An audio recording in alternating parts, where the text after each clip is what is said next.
주님의 이름으로 진심으로 환영하고 축복합니다. 이 시간에 함께 옆에 분과 인사를 나누도록 하겠습니다. 옆에 분들 보시면서 네, 잘 오셨습니다.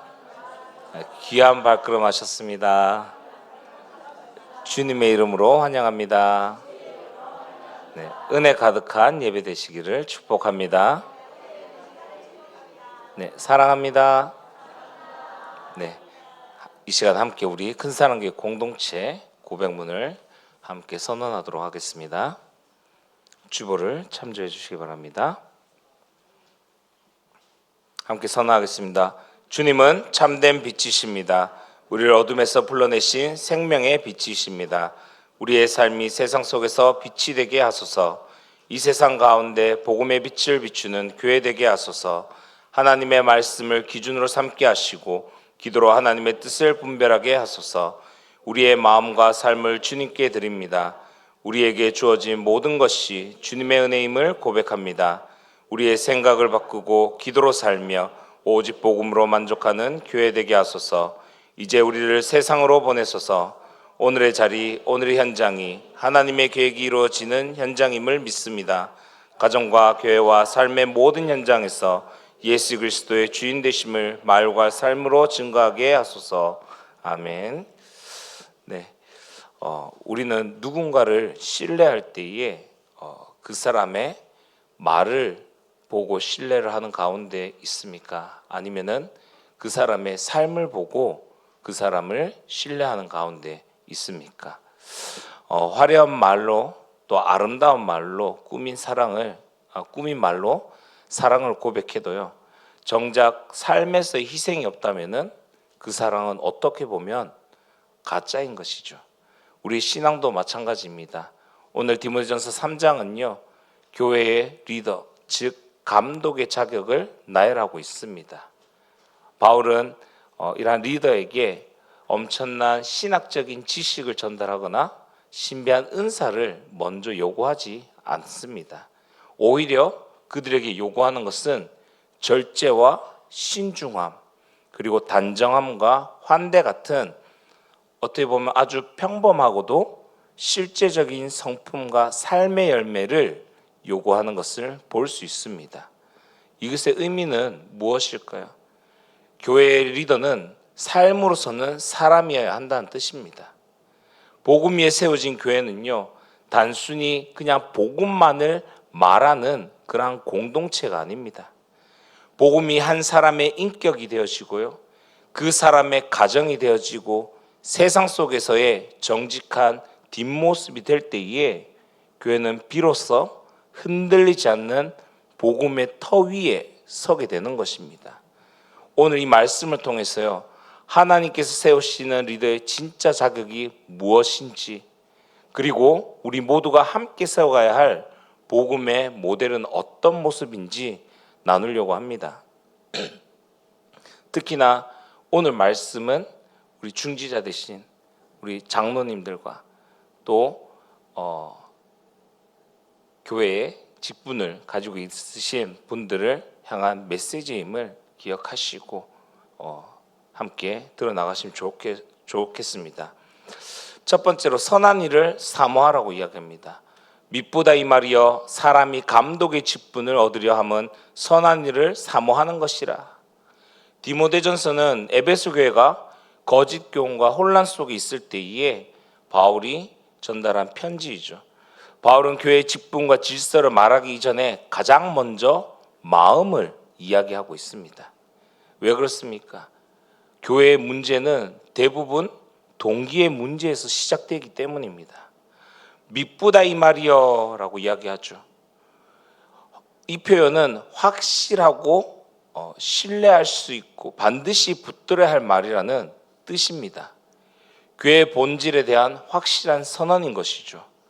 우리는요, 오늘 말씀을 통해서 우리의 직분을 가볍게 다루지 않는 것을 볼 수 있습니다. 왜 그렇습니까? 직분은요, 하나님의 사역과 연결되어져 있기 때문인 것입니다. 오늘 감독의 직분이라는 것은 사명을 이야기하는 것이죠. 감독은 헬라어로 에피스코포스입니다. 의미가 돌보는 자, 살피는 자입니다. 감독의 직분이란 것은 교회를 돌보는 책임 있는 리더를 가르치는 것입니다. 돌봄과 책임의 의미를 이야기하는 것이죠. 우리가 직분을 가지고 있다는 것은요, 내가 오랜 기간 동안 교회를 섬겼고 오랜 기간 동안 내가 있었기 때문에 주어지는 것이 아니라 우리의 직분을 통하여서 더욱더 교회를 바라보면서요, 교회 안을 돌보고 살피는 자로 세워진 것입니다. 우리에게 주어진 그 직분을 통해서 우리가 무언가를 권위를 얻거나 힘을 얻는 그런 자리가 아닌 오히려 낮아지는 자리에서 성도들의 삶 속에서 그 성도들을 돌보며 살피는 자로 세우는 것입니다. 그래서 예수님께서 마가복음 10장 45절에 인자가 온 것은 섬김을 받으려 함이 아니라 도리어 섬기려 하고 자기 목숨을 많은 사람의 대속물로 주려 함이라. 교회의 직분은 높아지는 자리가 아니라 낮아지는 자리입니다. 그리고 선한 일을 사모한 것이라 라고 이야기하고 있죠. 여기에 사모하다는 것은 헬라어로 오레게타이입니다. 손을 뻗어 붙잡으려는 갈망을 이야기한 뜻이죠. 사모한 것이라, 사모함 단순한 욕구가 아니라요, 마음 깊은 곳에서 일어나는 갈망인 것입니다. 그렇다면 우리는 무엇을 사모해야 됩니까? 무엇이 우리의 마음 깊은 곳에서 갈망해야 되는 것입니까? 사람들의 인정입니까? 아니면은 우리가 다른 사람들의 영향을 끼친 영향력입니까? 아니면 지금의 나의 위치입니까? 아니면은 교회를 세우는 수고입니까? 우리가 사모해야 될 것은 우리의 직함, 지위, 우리가 있는 그 위치가 아니라, 우리의 명예가 아닌, 영향력이 아니라 선한 일에 있는 것입니다. 우리는 이 선한 일을 더욱더 갈망하면서 나가야 되는 것이죠. 그렇다면 이 선한 일은 무엇입니까? 선한 일은 짐을 지는 일이며 보이지 않는 수고이자 양을 돌보는 수고와 부담인 것입니다. 좀 더 쉽게 얘기하자면요, 하나님 나라를 세우는 일 가운데 있는 것, 복음을 지키는 일 가운데 있는 것, 그리고 교회를 돌보며 성도들을 돌보는 그 수고 안에 있는 것입니다. 그것이 선한 일인 것이죠. 우리는 이 선한 일에 우리의 마음 깊숙이 해서 사모하는, 갈망하는 마음이 드러나야 되는 것입니다. 야고보 3장 1절에 내 형제들아 너희는 선생된 우리가 더 큰 심판을 받을 줄 알고 선생이 많이 되지 말라. 우리에게 주어진 직분은요, 우리의 사명이자 책임인 것입니다. 무게가 있는 것이죠. 복음이 동기로 바꾸지 않으면은 우리의 직분은요, 결국에는 교회 안에서의 서로 간의 경쟁이 되어집니다. 그러나 복음이 동기로 바꾸면은 직분은 섬김으로 들어가게 되어지는 것이죠. 그렇다면 복음은 왜 우리의 마음을, 우리 마음 안에 있는 이 동기를 바꾸는 것입니까? 우리는요, 은혜로 구원을 받은 하나님의 자녀입니다. 에베소서 2장 8절에 너희가 그 은혜에 의하여 믿음으로 말미암아 구원을 받았으니 이것은 너희에게서 난 것이 아니요 하나님의 선물이라. 복음이 무엇입니까? 복음은요, 나를 낮추는 것입니다. 복음은 나를 깨뜨리는 것이고, 복음은 우리를 은혜의 빚진 자로 만든 것입니다. 그래서 은혜를 깊이 경험한 사람은요, 자리를 탐하지 않습니다. 다른 사람의 인정을 바라보지 않고요, 우리에게 오는 이 짐을 기꺼이 짊어지는 그 수고와 헌신 가운데 들어가는 것입니다. 고린도전서 15장 10절에 그러나 내가 나된 것은 하나님의 은혜로 된 것이니 내게 주신 그 은혜가 헛되지 아니하여 내가 모든 사도보다 더 많이 수고하였으나 내가 한 것이 아니요 오직 나와 함께 하신 하나님의 은혜로다. 그렇습니다. 하나님의 은혜로 우리가 지금까지 나와온 것입니다. 이 은혜를 아는 사람은 자리를 차지하려고, 높은 자리에 가려고 하지 않습니다. 자신의 자리를 지키려고 하지도 않고요. 온전히 섬김을 사모하는 가운데 나아가는 것이죠. 자신에게 맡겨진 그 자리를 감당하는 가운데에 머물러 있다는 것입니다. 우리가 이 복음이 회복되어지면요, 우리의 직분은 높은 자리에 올라가는 것이 아니라 오히려 낮은 자리로, 그 낮은 자리에서 우리의 사명을 바로 보게 되는 것입니다. 왜 교회가 흔들립니까? 교회가 흔들리는 이유는요, 사람이 부족하고 일할 사람이 없어서가 아니라 우리의 동기가 흐트러졌기 때문인 것입니다. 우리의 직분, 우리에게 허락된 이 직분은요, 섬김이 아니라 인정받으려는 도구가 되어질 때에 교회는 조용히 흔들리기 시작하고요, 어느 순간 무너지게 됩니다. 하지만 우리가 있는 이 자리에서 우리가 섬김을 통해 가지고요, 또 선한 일을 사모하는 그 마음을 가지고 있을 때에 하나님 나라에 세운 일 가운데에서, 또 복음을 지키는 그 일 가운데 우리가 그 일을 붙잡으려는 그 마음이 회복되어지면은 교회는 다시금 단단해지며 세워질 수밖에 없게 되는 것입니다. 그렇다면 지금 이 자리에 우리가 앉아 있으며 우리는 무엇을 사모하면서 지금까지 왔습니까? 지난 한 주간 우리는 무엇을 사모하면서 한 주를 지나왔습니까?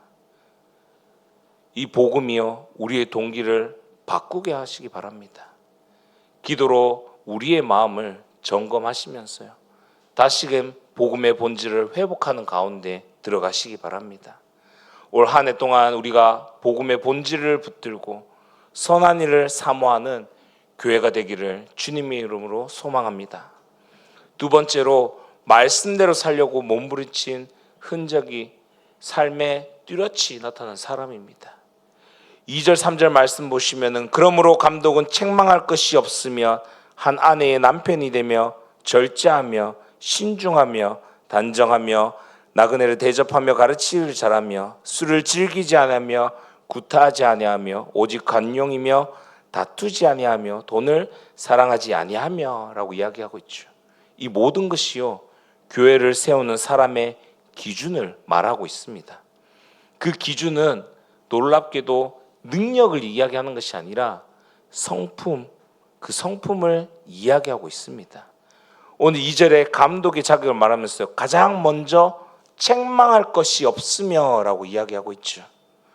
책망할 것이 없다는 이 말은요, 공적인 삶과 사적인 삶이 크게 다르지 않다는 것입니다. 지속적으로 신뢰를 줄 수 있는 삶을 이야기하는 것이죠. 사람은요, 살아가다 보면 언제나 실수할 수 있습니다. 하지만 그 사람의 신뢰가 무너지게 되면요, 결국에는 그 무너진 신뢰를 회복하기에는 오랜 시간이 걸린다는 것입니다. 이처럼 우리가 있는 이 자리에서요, 작은 균열은 결국에는 나 하나만의 문제인 것 같지만 교회 안의 모든 공동체 전체에 영향력을 끼치게 되는 것입니다. 전 성도들에게 동일하죠. 여러분, 다시 한번 보겠습니다. 가정에서의 나의 모습과 교회의 모습 어떻습니까? 여러분들이 직장에 있을 때 여러분들의 모습과 지금 예배하는 자리에 있는 여러분들의 모습 다릅니까? 아니면 일치합니까? 디도서 2장 7절 8절 말씀에서요, 범사에 내 자신이 선한 일을 본을 보이며 교훈에 부패하지 아니함과 단정함과 책망이 없는 바른 말을 하게 하라. 이는 대적하는 자로 하여금 부끄러워 우리를 악하다 할 것이 없게 하려 함이라. 여러분, 복음은요, 우리가 화려한 말이나 언변을 통해서 전달되어지는 것이 아닙니다. 복음은 말로만 전해지는 것이 아니라 우리의 삶으로 증명되어지는 것입니다. 특히나 교회의 성도는 리더의 화려한 말에 감탄하지만요, 결국 리더의 진실된 삶을 보고 따라오는 것입니다. 입술의 고백보다 지금까지 살아온 삶의 발자국, 그 발자국이요 더욱더 큰 메시지가 되어지기 때문인 것입니다. 우리가 화려한 말들로 복음을 전달한다고 해서 그 사람들이 변화되어지는 것이 아니라요, 이미 우리의 삶을 통해서 우리가 복음 안에서 살아가며 우리의 삶을 통해 하나님이 살아계심이 보여졌기 때문에, 이 복음의 향기가 전해졌기 때문에 그들이 우리의 말을 듣고 복음을 듣고 그들이 믿는 가운데로 들어오는 것입니다. 그만큼 우리의 삶이 중요하다는 것이죠. 이 복음이 우리의 삶에서 드러나는 것, 아주 큰 메시지가 되는 것입니다. 우리는 모두 누군가의 영적 리더입니다. 장로님만 영적 리더다, 안수집사님, 권사님, 집사님들만 영적 리더다, 아닙니다. 우리 모든 성도님들은 어떻게 보면은 자녀에게 영적인 리더이고요, 여러분의 주변 이웃들에게 영적인 리더이며, 여러분들이 맡은 구역원들, 또 여러분들이 함께 복음을 나누며 걸어가는 모두에게 영적 리더인 것이죠. 그래서 바울의 권면을 오늘 기억하며 하게 되면요, 우리의 삶의 무게로 복음을 전하는 가운데 들어가야 되는 것입니다. 그래서 실제로 우리가 정말 우리의 삶이 진짜 복음을 전하는 참된 그리스도인으로 세워져야 될 것입니다. 그리고 절제하며 신중하며 단정하며 라고 얘기하죠. 우리의 내면의 질서를 이야기하는 것입니다. 절제는 감정을 통제하는 힘입니다. 여기 신중하면은 상황을 분별하는 지혜이고요, 단정은 질서 있고 균형 잡힌 태도를 이야기하고 있는 것입니다. 성경의 성령의 열매 중에 있는 부분인 것이죠. 갈라디아서 5장 22절 23절 말씀 보시면, 사랑과 희락과 화평과 오래 참음과 자비와 양성과 충성과 온유와 절제. 절제 없는 열정은요, 신중 없는 열정은 결국에는 다른 사람에게 상처를 남길 수밖에 없습니다. 그렇기 때문에 우리가 절제하는, 우리의 감정을 통제하는 가운데 또 신중하게 상황을 분별하는 지혜를, 그리고 질서 있고 균형 잡힌 태도를 놓고 우리는 기도하면서 나아가야 되는 것입니다. 이것이 우리가 영적 리더로서 갖추어져야 되는 부분인 것이죠. 그냥 내 감정대로 우리가 얘기함을 통해서 또 상황을 분별하는 것이 아니라 그냥 내 기준으로 바라보며 바로 반응하게 되면은 결국에는 나의 그 말과 행동이요, 다른 사람들에게 깊은 상처가 되어지고요, 오히려 복음이 전달되어지는 것이 막는 그러한 가운데 있게 되는 것입니다. 또 나그네를 대접하며 가르치기를 잘하며, 나그네를 대접한다는 것은 마음을 여는 사람이란 뜻입니다. 히브리서 13장 2절에 손님 대접하기를 잊지 말라라고 얘기하죠. 또한 가르치기를 잘하며 라고 얘기합니다. 단순히 가르치는 것에 있어서 우리의 말솜씨를 이야기하는 것이 아니라 말씀을 바르게 이야기하고 정확하게 전할 수 있는 능력을 이야기하는 것입니다. 오늘 이처럼 관계와 말씀 가운데 교회는 세워지기 때문인 것입니다.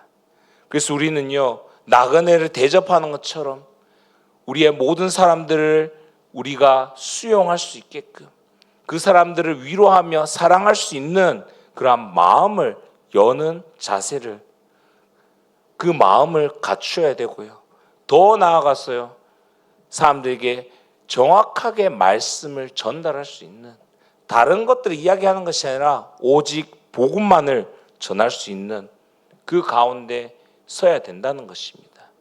이러한 부분들이 갖춰져 있을 때에 교회는 말씀 위에 세워지게 되고요, 복음 위에 세워진 교회가 되어지는 것입니다. 그리고 술을 즐기지 아니하며 라고 얘기하죠. 그리고 그처럼 돈을 사랑하지 아니하며 이야기합니다. 이 말씀은요, 결국에는 세상과 섞이지 않은 마음을 이야기하는 것입니다. 바울은 행동을 통제하는 것만 말하지 않고요, 우리의 마음 안에 있는 그 욕망 또한 통제하라는 것을 이야기하고 있습니다. 술과 분노와 폭력과 다툼과 탐욕, 이 모든 것이요, 우리가 가지고 있는 인간의 본능적인 욕망입니다.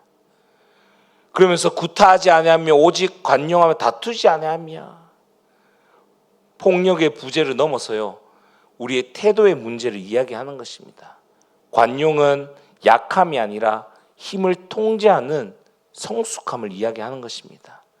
다투지 않는다는 것은요, 그냥 침묵하면서 무시하라는 것이 아니라 갈등을 키우지 않는 그러한 태도를 이야기하는 것입니다. 교회 안에서는요, 우리의 가벼운 쉽게 말하는 이 말 한마디가 어떻게 보면은 누군가에게 쉽게 깊은 상처를 남길 때가 많습니다. 특히나 영향력이 있는 분들, 그 직분 가운데 있는 분들의 말은요, 더욱더 깊은 상처를 남기게 됩니다. 그래서요, 우리가 있는 이 자리에서요, 내가 우리 성도들에게 얼마나 큰 영향력을 끼치는가 생각해 보시면요, 나의 말 한마디가 조심스러울 수밖에 없습니다. 오히려요, 내가 한마디 말하기 이전에 말보다는 먼저 기도 안에 들어가게 되는 것입니다. 특히나 장로님들, 성도들님들 한 분 한 분을 놓고 기도한 가운데 들어가시기 바랍니다. 우리 장로님들의 한마디가 우리 성도들의 큰 위로와 힘이 되어 주지만요, 자칫 잘못하면은 더욱더 깊은 상처의 흔적을 남기게 되는 것입니다.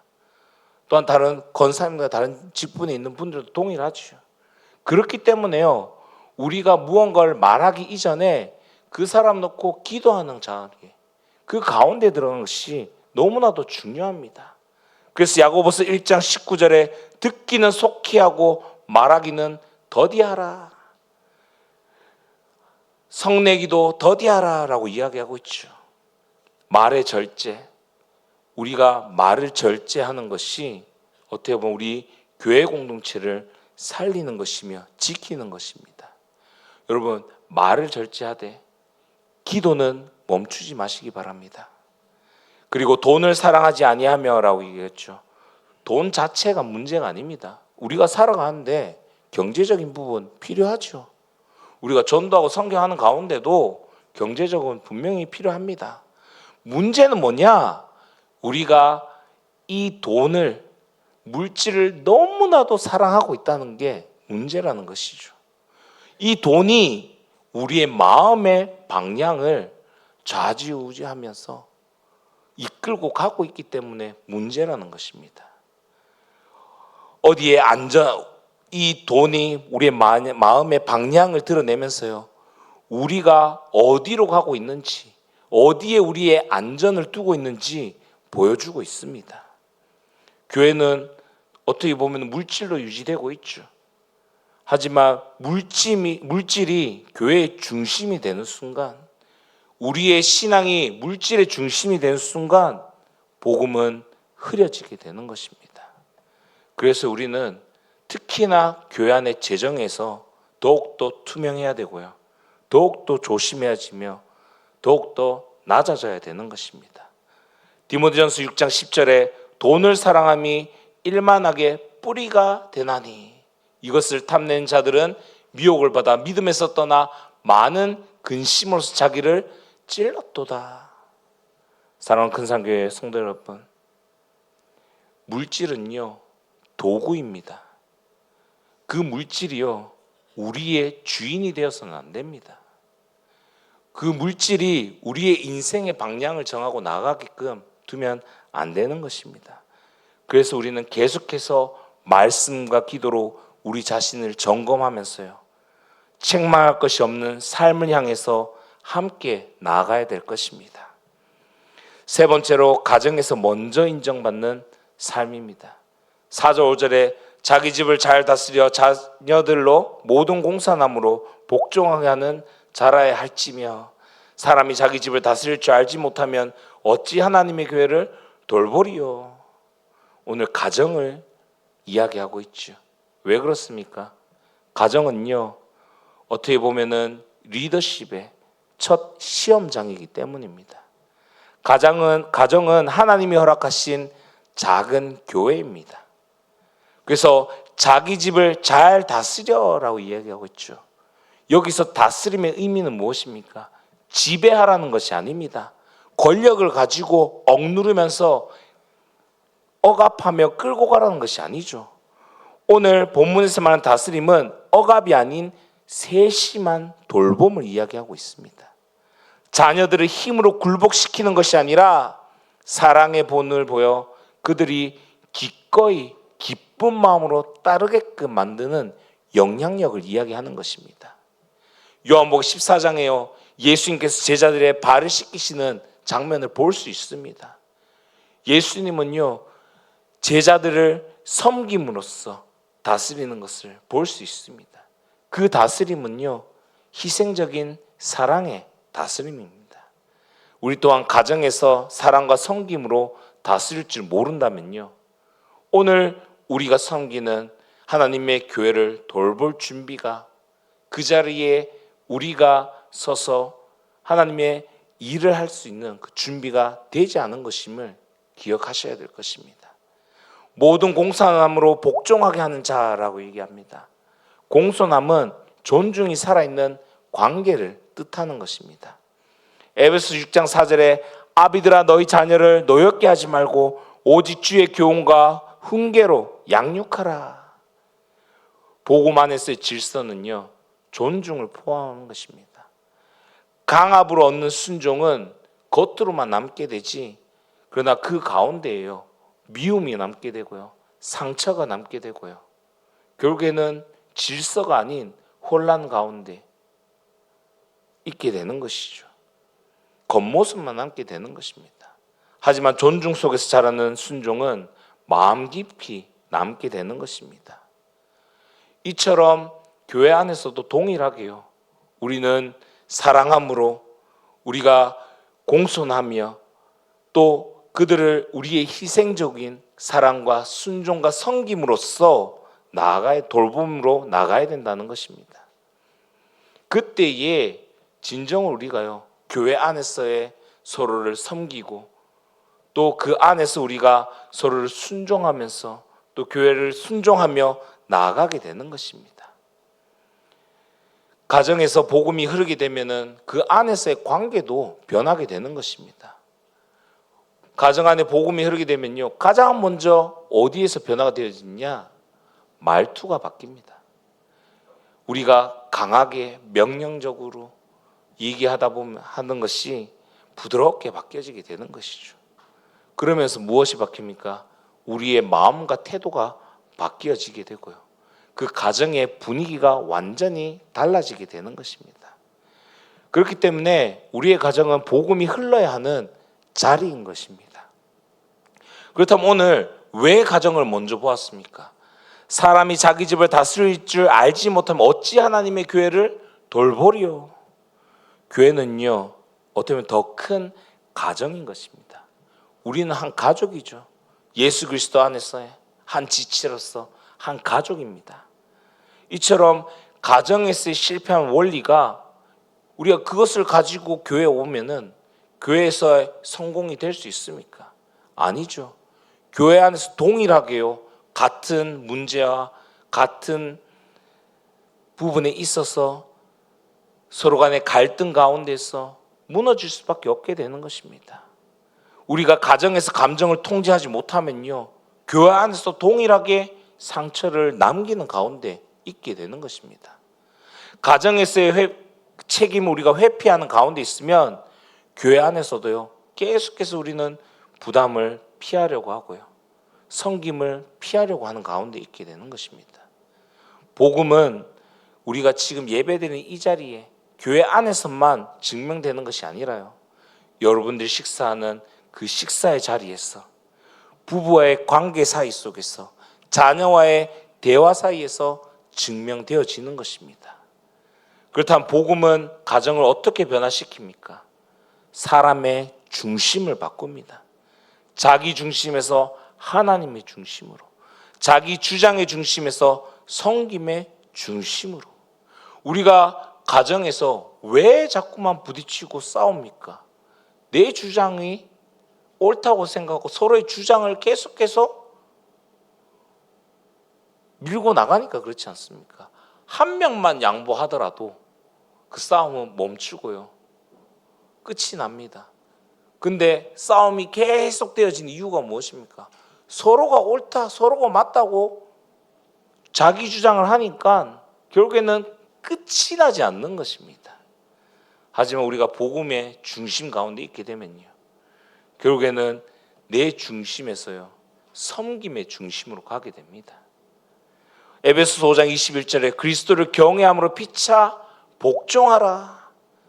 복음이 가정 안에 들어가게 되면 권위는 사랑으로 바뀌게 되고, 명령은 돌봄으로 바뀌게 되고요, 갈등은 회복의 기회가 되는 것입니다. 가정은 보여지는 것보다요 더 중요한 자리입니다. 우리는 종종 사람들 앞에서는 엄청 친절하죠. 근데 이상하게 집에만 들어가면 그 친절이 사라집니다. 무심하고요, 밖에서는 이쁜 말, 좋은 말 하는데 집에만 가면은 험한 말이 나오고, 밖에서 안 하던 그런 말들 나오게 되죠. 뭐 어떤 심리학자 얘기하는 것은 그만큼 가정이 편하고 그만큼 가깝다고 생각하기에 우리도 모르게 가볍게 대한다고 얘기하더라고요. 특히 누구한테 그럽니까? 자녀들은 어머니한테 그럽니다. 엄마한테 밖에서는 막 하다가 집에 오면은 가장 먼저 짜증내고 하는 게 누굽니까? 엄마한테 그러죠. 이러한 것들 또한 우리가 복음 가운데 들어가게 되면요, 그 안에서의 우리가 갈등이 회복되어지며 오히려 가장 소중한 우리가 아는 가운데 들어가게 되는 것입니다. 그렇기 때문에 가정은 하나님 맡기신 여러분들의 첫 사역지임을 기억하시기 바랍니다. 배우자에게, 자녀에게, 또 부모님에게 우리의 말과 태도와 결정 속에서 그리스도의 향기가 나고 있는지 점검하시기 바랍니다. 여러분들이 가정 안에서의 대화 속에서, 또 가정 안에서 여러분의 삶의 태도 속에서 그리스도의 향기가 드러나고 있습니까? 그 그리스도의 향기가 전달되고 있습니까? 우리의 가정이 복음의 향기 나는 공간이 되기 위해서 지금부터요, 기도하시면서 나를 돌아보시고요, 내가 한마디 던지는 말이 상처를 주는 말인지 아니면 오히려 그 사람을 살리는 그리스도의 향기의 말인지 점검하시며 말씀과 기도로 가정을 회복하시고 그 위에 교회를 든든히 세우기를 소망합니다. 네 번째로 세상 앞에서는 교회입니다. 오늘 6절 7절에 새로 입교한 자도 말지니 교만하여져서 마귀를 정죄하는 그 정죄에 빠질까 하며, 또한 외인에게서도 선한 증거를 얻는 자리야 할지니 비방과 마귀의 올무에 빠질까 염려하라. 오늘 6절 7절 말씀은요, 교회 안에 기준을 넘어서 세상 앞에서의 모습을 이야기합니다. 왜 그렇습니까? 세상 속에서 복음을 증명해야 되기 때문인 것이죠. 교회는요, 그냥 있는 것이 아니라 우리 큰사랑 교회가 세상 속에서 복음을 증명해야 하기 때문에 세상 앞에 서야 된다는 것입니다. 뿌리 내릴 시간이 필요한 사람, 새로 입교한 자도 말진이라고 얘기하죠. 뭐냐? 능력이 부족한 것이 아니라요, 시간이 부족하기 때문입니다. 새로 입교한 자, 즉 새신자를 이야기하는 것이죠.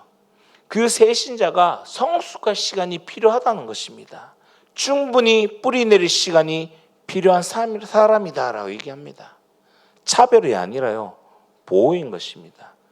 충분히 겸손해지기 전에 높은 자리에 앉는 것, 겸손해지고 우리가 말씀과 교회 안의 삶과 이런 것들 알기 전에 우리가 직분을 받거나 어떤 자리에 있게 되면요, 우리의 의지와 상관없이 나도 모르게 교만의 자리에 있게 됩니다. 그리고요, 너무 쉽게 생각합니다. 우리가 서 있는 것, 뭐 찬양 인도한다든지 성가대에 앉아 있는 거라든지 교회 앞에서의 무언가 하는 것들이요, 나도 모르게 뭐 당연히 누구나도 할 수 있는, 그리고 그 자리에 있는 그 책임감이요, 너무나도 가볍게 되어진다는 것이죠. 이처럼 겸손하기 전에 높은 자리에 있는 것은요, 오히려 교만의 낭떠러지로 내모는 것과 같기 때문에 우리는 기다리는 그 기다림 속에 들어가야 되는 것입니다. 이러한 성숙함은 하루아침에 이루어지지 않습니다. 고난과 인내의 시간을 통과하여서 신앙의 뿌리가 깊게 내리며 단단해지는 그 시간이 필요합니다. 뿌리 없는 나무는요, 작은 바람에도 흔들리고 뽑히게 되는 것입니다. 신앙도 마찬가지입니다. 하나님께서 그 사람의 삶을 만지시고 다듬으시는 그 기다림의 시간을 성실히 통과한 사람이 자신의 열심보다 하나님의 일하심을 먼저 기다릴 줄 알고 겸손한 가운데 들어가는 것입니다. 그 모든 것이 기다림 속에서 하나님께서 빚어가시는 것입니다. 교만하여져서라고 얘기하죠. 왜 교만이 문제입니까? 교만은요, 하나님 자리에 자신을 올려놓는 태도입니다. 교회가 무너질 때에 대개 가장 먼저 들어온 게 뭐냐? 교만이 먼저 들어옵니다. 교만은 가장 조용하게 교회를 무너뜨리는 죄인 것입니다. 잠언서 16장 18절에 교만은 패망의 선봉이요 거만한 마음은 넘어짐의 앞잡이니라. 특히나 영향력이 있는 중직자 여러분, 사람의 교만은요, 교회 공동체 전체의 상처를 남기게 되는 것입니다. 이 교만이 언제 시작되어집니까? 은혜를 잊어버렸을 때입니다. 은혜를 잊는 그 순간 가장 먼저 내게 들어오는 것이 교만인 것입니다. 그래서 우리가 매일 하나님의 그 구원의 은혜에 감사하는 가운데 들어가야 되는 것입니다. 하나님 그 구원의 은혜 가운데서 나를 돌아보면서요, 인정해야 되는 것입니다. 무엇을요? 내가 죄인이었음을, 내가 연약하였고 내가 힘이 없고 나의 능력과 힘으로 하나님 자녀의 자리에 온 것이 아닌 온전한 하나님의 은혜로 이 자리에 있음을, 그래서 그 은혜에 감사해야 돼요. 지금까지 나를 인도하신 분 또한 내가 능력이 뛰어나서 온 것이 아닌 하나님의 은혜 가운데 나를 인도하셨기 때문에 이 자리에 있음을 우리는 감사하는 가운데 있어야 됩니다.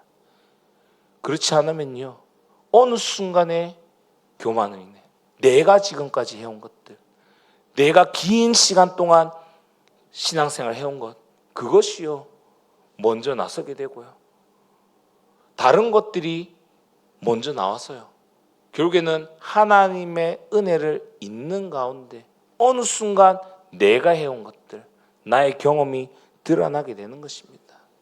그것이요 개인과 가정과 교회를 무너뜨리는 가장 큰 것임을, 첫 시작임을 기억하시기 바랍니다. 그리고 외인에게서도 선한 증거를 얻는 자리여야 할지니라고 얘기하죠. 왜 바깥 사람들, 세상 사람들의 평가가 중요합니까? 교회는요, 세상을 향해 열려있기 때문입니다. 직장에서나 우리의 이웃 사이에서나 사회 속에서 그 사람을 떠올릴 때에 가장 먼저 무엇을 생각합니까? 정직함과 신뢰를 생각합니다. 우리가 교회 안에서는 거룩하게 보이고 우리가 거룩하게 살아가는 것 같지만 우리가 막상 나아갔을 때 우리의 모습은 어떻습니까?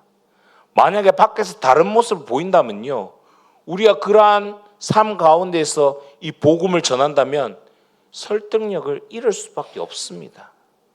그래서 마태복음 5장 16절에 너희 빛이 사람에게 비치게 하여 그들로 너희 착한 행실을 보고 하늘에 계신 너희 아버지께 영광을 돌리게 하라. 빛은요, 안에서만 비추는 것이 아닙니다. 밖에서도 드러나게 됩니다.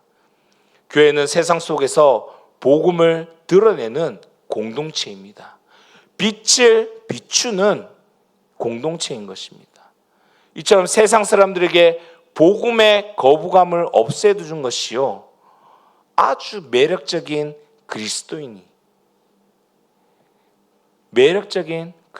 것입니다. 여러분들이 있는 가정과 현장에서 사람들이 나를 볼 때에 정말 매력적인 그리스도인으로 보고 있습니까? 이처럼 우리가요, 여기에서만 빛을 비추는 게 아닌 세상의 빛을 비춰야 함을 기억하시고, 정말 오늘 말씀을 기억하며 나를 돌아보며 내가 있는 그 현장에서도 정말 복음의 향기가 드러나는 삶을 살아가기 위해 우리가 노력하며 기도하며 나가야 될 것입니다. 교회에 대해서 세상 사람들 어떻게 생각하고 있습니까? 최근에 많은 일들이 뉴스에서 나오고 있지 않습니까? 목회자가 성도들을 속이면서 자신의 부를 축적하는, 또 많은 성적인 문제와 이런 부분들, 너무나도요, 세상이 교회를 바라본 시선이 좋지가 않습니다. 그만큼요, 우리가 교회 안에서의 거룩하게 있는 부분 중요하지만 세상에서도 중요한 우리가 기억해야 될 것입니다. 그리고 오늘 바울은 계속해서 반복해서 경고하는 것을 볼 수 있죠. 마귀의 올무, 마귀의 정죄를 이야기합니다. 올무는요, 눈에 잘 보이지 않습니다. 조용히 걸리게 되는 것입니다. 그 올무가 뭡니까? 교만과 명예욕과 인정욕구와 탐욕입니다. 세상에서는 이 세상의 허점은 마귀가 우리를 가장 공격하기 좋은 올무가 되는 것입니다. 그래서 우리는요, 늘 이것을 경계해야 되며 교회는 늘 이것을 경계하는 가운데 있어야 됩니다. 그래서 우리가 기도하지 않는 자리에 있으면은, 기도가 교회에서 사라지게 되면 그 사이에 교만이 들어오게 되고요, 우리가 말씀이 약해지게 되면요, 내 자신의 의가 더욱더 커지게 되는 것입니다. 그래서 교회는 말씀과 기도로 항상 나 자신을 점검하는 가운데 있어야 되는 것입니다. 그래서 교만이 들어오지 않게끔, 내 자신의 의가 내가 하나님의 자리에 서지 않게끔 계속해서 점검하는 가운데 있어야 되죠. 이처럼 교회는 세상과 싸우기 위해 존재하는 것이 아닌 세상에 빛을 비추기 위해 존재하는 것입니다. 복음이 회복되어지면 교회는 세상 속에서 빛이 되어지는 것입니다. 우리 큰사랑교회가 이 지역과 나라와 온 열방에 빛으로서 세워져야 되는 것입니다. 그렇기 때문에 우리가 정직하고 겸손하고 섬기면서 살아갈 때에 세상은 여러분들에게 질문할 것입니다. 왜 그렇게 삽니까? 어떻게 그렇게 살아갈 수 있습니까? 우리가 말씀을 붙잡고요, 신실함으로 우리의 있는 현장에 살아가면요, 많은 불신자들이 물어봅니다. 아니, 어떻게 그렇게 할 수 있습니까? 분노할 수 있고 불평할 수 있고 그 상황에 대해서 슬퍼해야 되고 힘들어해야 되는데, 아니, 같은 문제를 겪고 있는데 나는 너무 힘든데 어떻게 그렇게 평안할 수 있냐고 질문합니다. 그때 우리는요, 복음을 말할 수가 있습니다. 올 한 해 동안도 말씀과 기도로 우리가 성숙해지고 겸손과 증언으로 살아가는 근사랑교회 되기를, 또 성도님 되기를 주님의 이름으로 축원합니다. 결론입니다. 내 입술의 고백과 내 삶의 뒷모습이 일치하는 책망할 것이 없는 삶을 살아가시길 바랍니다. 두 번째로, 가장 가까운 가족에게 먼저 인정받는 따뜻하고 신실한 믿음의 부모이자 배우자이자 이웃이 되게 하소서. 세 번째로는 세상 속에서 정말 우리가 정직과 겸손으로 하나님의 살아계심을 증명하는 복음의 통로가 되시기를 예수님을 축원합니다. 기도하시겠습니다.